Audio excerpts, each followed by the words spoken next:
Of Denmark for her statement, and I give the floor to the representative of the Russian Federation. Madam President, we're grateful to the Presidency of Guyana for swiftly convening today's meeting of the UN Security Council linked to the acutely dangerous development we've seen in the Middle East, developments which have been further exacerbated by the overnight US strikes on Iranian sites. We'd like to thank the UNSG for his keynote address, as well as to ASG Yencha and DG Grossi for their briefings. Russia condemns in the most decisive terms the irresponsible, dangerous, and provocative actions committed by the USA against the Islamic Republic of Iran, a sovereign member state of the United Nations. As we know, in the early hours on the 22nd of June, the US Air Force, in full cooperation and coordination with the Israeli Air Force, an Air Force which, for over a week, in violation of the basic principles of international law, has been conducting massive strikes on Iranian infrastructure and sites, they together launched an unprovoked missile and bomb attack on 3 nuclear sites in Iran, sites under IAEA safeguards, Fordo, Natanz, and Isfahan. In so doing, Washington yet again demonstrated its complete contempt for the position of the international community. Washington reasserted that to further the interests of its Israeli ally, it's prepared not only to turn a blind eye to the killings of tens of thousands of Palestinian women, children, and older persons, but also to gamble with the safety and well-being of humanity as a whole. Through their actions, the US has opened a Pandora's box. No one knows what new catastrophes and suffering it will bring. In the last 10 days, we heard 3 briefings from the IAEA DG, Mr. Rafael Grossi. He cautioned that strikes on Iranian nuclear infrastructure could have absolutely unpredictable repercussions, as well as that they pose a major threat to both the nuclear safety and security, not only in Iran, but also in the region and the world. Yet Washington is completely unconcerned. It's unconcerned by either the radiological consequences nor the threat to the lives and health of a huge number of people, civilians including women and children, in the region and beyond. Washington, much like West Jerusalem, sees itself as the highest judge in the land, vested with the right to mete out justice as it sees fit. Thus, the US has confirmed that in order to safeguard their global hegemony, it's prepared to commit any crimes, any violations of international law. Let me remind you that no one gave the US the authority to act in such a way. We insistently offered our US colleagues our mediation services so as to find a peaceful, mutually agreeable solution surrounding the Iranian nuclear program. Yet our US colleagues clearly not interested in diplomacy today. Responsibility for this falls squarely on the shoulders of the US leadership, especially given that it is the US leadership that not only publicly acknowledged its responsibility for these actions, but actually flaunted it, demonstrating wholesale disregard for the norms of international law and the UN Charter, as well as Security Council resolutions, including Resolution 487 and Resolution 2231, as well as the Non-Proliferation Treaty, the NPT. Madam President, just 2 days ago, here in this very chamber, we heard from many delegations, including the closest allies of the US. They called for a de-escalation and for the settlement of differences around the negotiating table. Yet our US colleagues yet again ignored this position, the position of the entire international community, following Israel's lead, instead of checking Israel, instead of forcing it to halt the spiral of escalation. Today, we once again will be hearing from the US representative. We'll be hearing cynical statements about readiness to return to the negotiations table, as if there were no strikes using heavy payload bombs on Iran. Clearly, this is being done to hypercritically subsequently portray Tehran as the party that spoiled the negotiations process, the party that's supposedly undermining stability in the Middle East. Yet we believe that none of our sensible colleagues in the international community will believe our US colleagues anymore, much like they won't believe their attempts to convince the Security Council that Iran was trying to acquire nuclear weapons. Let me remind you that back in March, high-ranking US intelligence officials said that the US does not have information about Tehran's attempts to develop military nuclear capabilities.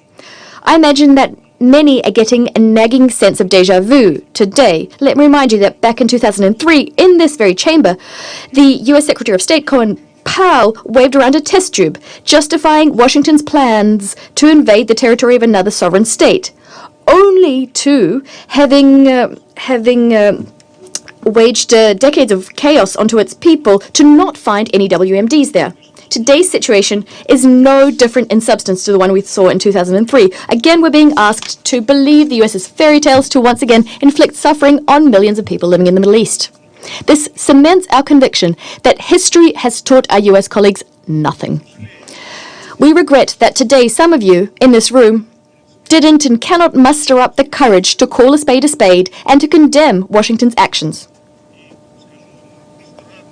And it's very strange to be participating in this theatre of the absurd, this cynical theatre. We had the representative of the UK calling on Iran to exercise restraint, a country which was subjected to an unprovoked attack, which was bombed. It had its nuclear sites bombed, as if it were Iran, not Israel, and the US that was escalating the situation as much as possible.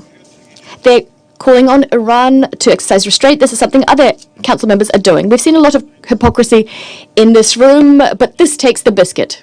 This is a surprising example of hypocrisy on the part of those who, over the last few days, has been whipping up tensions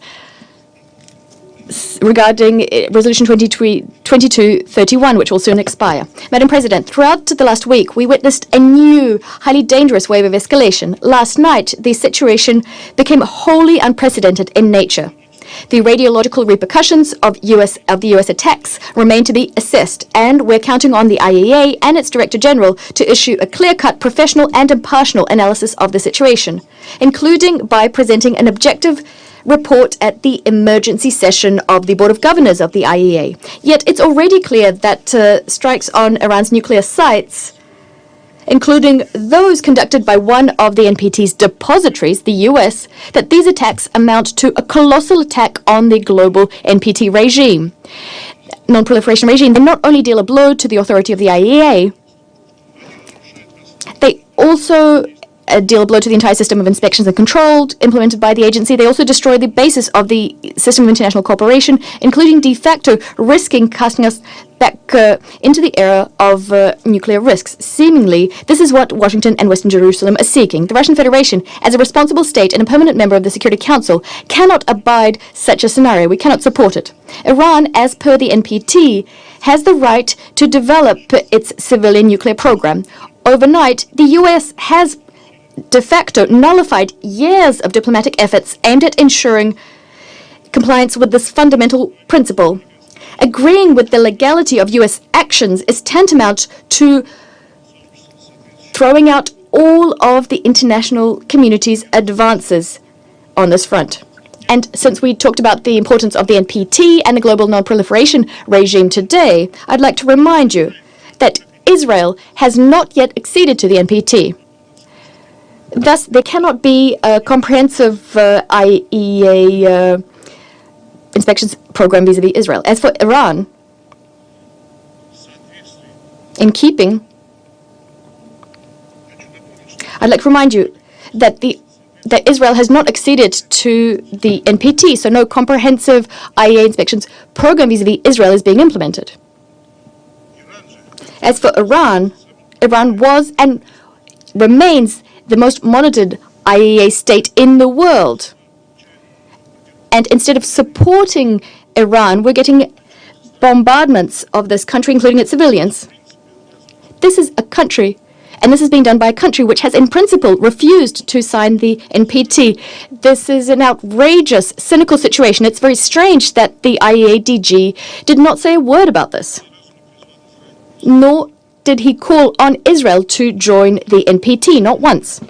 Madam President, I think that everyone in this room can see full well that unless we stop the escalation, the Middle East will find itself on the verge of a large-scale conflict with unpredictable consequences for the entire international security system. Plus, the entire world might end up on the verge of a nuclear disaster. We call for an immediate cessation of aggressive actions by Israel and the US, restraint on the part of all parties, and return into the fold of international diplomacy and the negotiations process. Yet, calls on the part of UN Security Council members are not enough. Based on the provisions of the UN Charter and these are the very same provisions that those who are hypocritically staying silent today call for the respect for in other cases. On the basis of these provisions, the Security Council is simply duty-bound to craft a collective decision which would make unacceptable strikes on Iranian nuclear infrastructure, which are under IEA safeguards. To this end, we need, first and foremost, a clear-cut legal and political assessment of what happened. For all those who are not pursuing any hidden agendas nor double standards, this is patently obvious. To this end, the Russian Federation, China and Pakistan have prepared and disseminated this morning a short and balanced UN Security Council draft resolution, including a call for an immediate and unconditional ceasefire and for a search for a diplomatic solution surrounding the Iranian nuclear program. The text reflects the positions of an overwhelming majority of Security Council members expressed at our meetings held on the 13th and 20th of June. We're counting on the support of all Security Council members to ensure that the Council can, as soon as possible, send a signal about the need to immediately end the violence, something that the Secretary General again called for, inter alia. Unless the Security Council takes a clear-cut and principled position, further escalation is inevitable. We call on all Security Council members to adopt a responsible approach and to support the proposed draft. I thank you. I thank the representative of the Russian Federation, and I give the